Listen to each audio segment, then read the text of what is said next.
talagang masasabi mo, gera na to. Grabe. To Division World Champion itong si Luis Pantera Nery at isa sa mga nagpagapang kay Naoya Inoue mga idol. At ang ating pampato naman ay si Casimero, ay former 3 Division World Champion mga idol.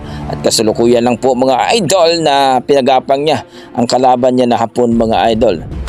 Grabe ang ginawa ni Casimero dito mga idol para lang makuha ang laban na ito mga idol.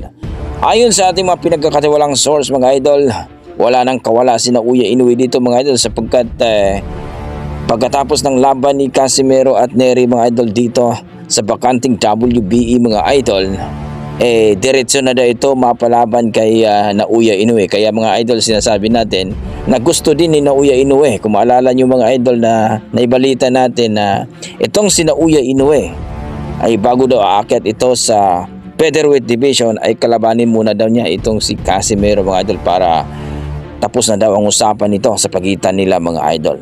So sabi nila mga idol, wala sa ranking